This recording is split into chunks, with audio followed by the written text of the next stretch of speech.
गवाही है, हम फैमिली है, धीरे धीरे बैठे ये हमारे बड़े हैं।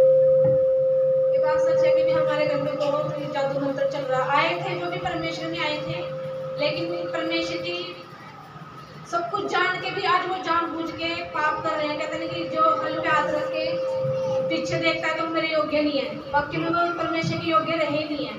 क्योंकि देखो अब कैमरा में भी आया, पास्टर जी ने ग्रुप में भी डाला था, कलीसिया ने भी देखा, ठीक है। मैं बता रही हूँ मेरे साथ बहुत झगड़े हुए, उसने बहुत प्लानिंग करी कि भी इस पे कैसे कैसे दोष लगाऊंगा, यहाँ से नहीं काम करती, वहाँ से नहीं काम करूंगी, ऐसी झूठे दोष लगाए। कोई दी बेटी होती है, किसी की दी बेटी आती है और किसी को तंग करेगा, फिर किसी की ऐसे तंग करेगा तो क्या उसकी दी बेटी ठीक रहेगी? आज उसकी बेटी तलाक होकर बैठी है, दूसरा भी रिश्ता आया, उसमें भी इसका यानी कि वो भी हट गया। अब वो ऐसे ही चल रहे हैं। लेकिन अब उनने चाहे सूचा करा चाहे कुछ भी करा, घर में चीज आई।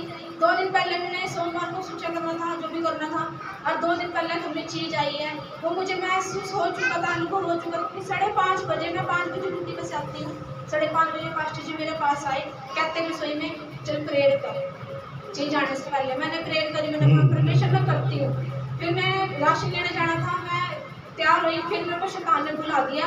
वो चीज घर में इन्होंने की थी, जादू जो करना था नीचे भेजने की, तो मुझे फिर परमेश्वर ने आवाज दी कि प्रेयर कर। मैंने कहा परमेश्वर हाँ तेरी, फिर दोबारा आवाज आई है। मैंने प्रेयर करी, प्रेयर करके राशन लेके आए। 9:30 पे करीब नीचे थे। नीचे जाने के बाद फिर मैं मम्मी को करने लगी। तीसरी बार फिर मुझे आवाज आई कि प्रेयर कर। वो चीज नीचे जानी थी, उन्होंने करी थी, छोड़ी थी नीचे चीज। तो मैंने दोनों को बोला, मैं दोनों चक्कर लेके नीचे जा, कपड़ों की तय लगी है, और पापा को बुला। मैंने कहा जो शर्ट रहेगी ना प्रेस की वो छोड़ दे। मैंने कहा आज हमारी फैमिली प्रार्थना रह गई है, तो यानी कि हम प्रेयर करते हैं। बस इतने मैंने बोला, नीचे से बड़ी दीदी की बाजी आ गई, चीखेगी कि लैग का अनुभव हो गया काम। मैंने कब कर दिया काम इन्होंने, मैंने कुछ अनुभव हो रहा था। मैं कहती कि मेरे साथ पिछले दिनों में बहुत झगड़े बहुत हुए, मेरी भी चीजें छोड़ी गई है।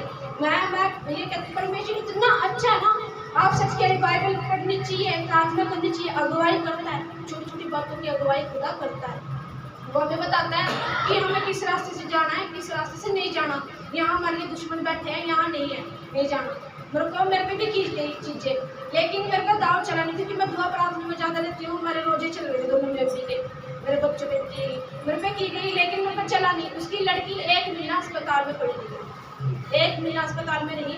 मैं कहती वो परमेश्वर को जान के भी इतना जानबूझ के पाप कर रहे, गुनाह कर रहे।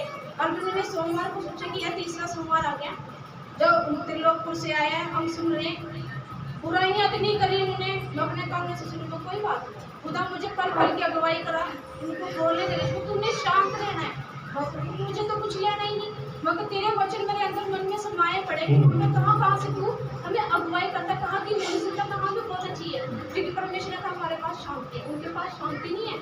वो करके भी ना आज धोख भी मार दे, लेकिन उनके पास शांति नहीं है। वो बुला के ना वो अपनी अच्छाइयाँ दिखा रही, लेकिन अच्छाई दिखाएगा, ठीक है ना।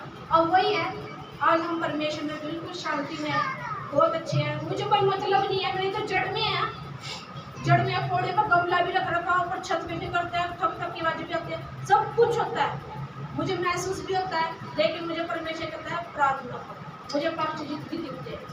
अगर प्रार्थना और वचन का जीवन, यीशु ने क्यों बोला चलो को उठो प्रार्थना करो ताकि तुम आने वाली विपत्ति से बच सके।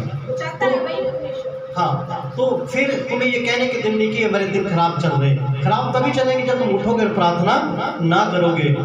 प्रार्थना यीशु की ताकत थी प्रार्थना, और एक विश्वासी की ताकत क्या होनी चाहिए? प्रार्थना। तो विश्वासी प्रार्थना करता है, बाइबल पढ़ता है, उसे कोई हरा नहीं सकता। जी मेरी मम्मी की गवाही है, मेरी मम्मी 2 महीने से बीमार थे। जी जी। तो अपनी मम्मी को मैंने बुलाया, पिछले संडे आए थे ईस्टर पे। हाँ, ये भी बहुत बड़ी गवाही है परमेश्वर की। तो बुलाओ आगे। आज मम्मी कहाँ बैठे? हाँ, तो लेके आओ। मेरे देवी बीमार थे, मेरे मम्मी को दे पे भारी कर देना। हाँ, ये भी अब देखो आज इतने अच्छे से आ रहे हैं, पिछले संडे गिर रहे थे। यहाँ पे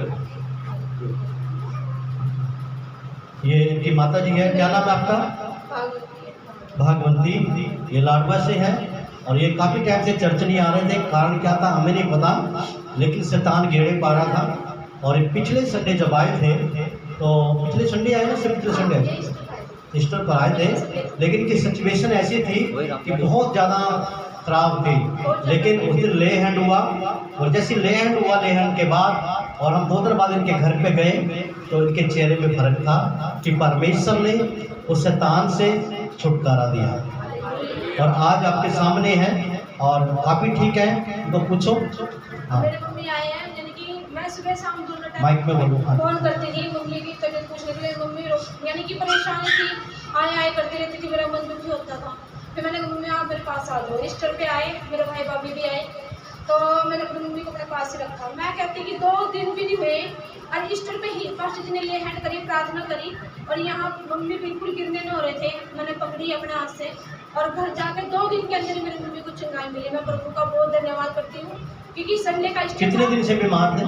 2 महीने से 2 महीने से कुछ खा नहीं पी रहे थे? नहीं, खा भी नहीं रहे थे। अब खा रहे बिल्कुल स्वस्थ हैं? आज कितनी रोटियां घर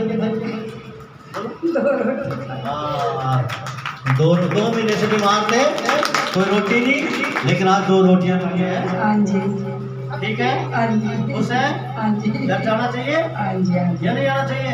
आना चाहिए। हाँ, ये है महाभिषेक का खुदा। ओ परेशानी का बदल देता है जी। अरे मैंने बस एक 30 रुपए की दवाई 3 खुराक सिर्फ। हाँ, हाँ, 3 खुराक। मैं राजेश जर के तरफ गई, माटा लेने गई, वहाँ से बड़ी रोड पे सीधा वहाँ पे गई, कह रहे मम्मी ठीक है। मैंने कहा मम्मी ठीक है, मुझे जाकर देखो 4 रुपए में रोना। जोरदार प्रशंसा करो परमेश्वर के। और जब सामर्थ्य हाथ आता है और दुष्ट छोड़ जाता है, बीमारियां जरूर देता है, लेकिन प्रभु चंगा करता है।